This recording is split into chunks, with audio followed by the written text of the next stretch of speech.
নিস্তব্ধতা ভেঙে খান খান করে বাগানের এক প্রান্ত থেকে মটমট করে গাছের ডাল ভাঙার শব্দ ভেসে এলো।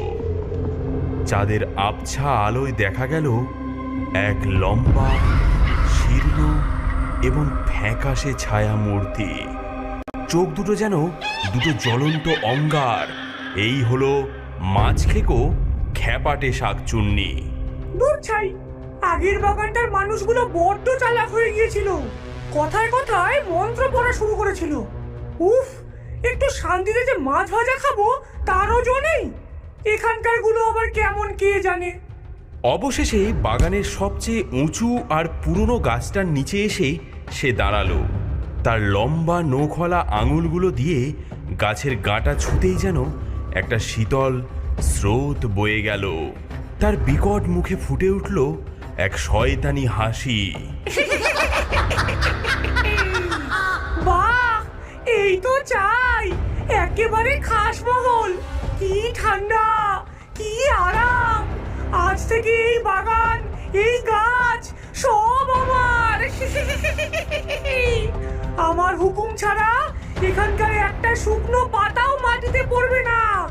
আর যে আমার হুকুম অমান্য করবে তার ঘাড় মটকে রক্ত খাবো।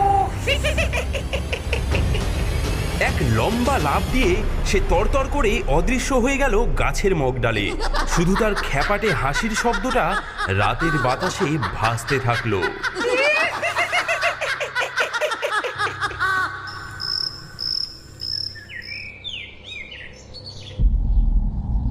তারক, এ কেমন পচা মাছের গন্ধ রে বাবা, গা গুলিয়ে উঠছে।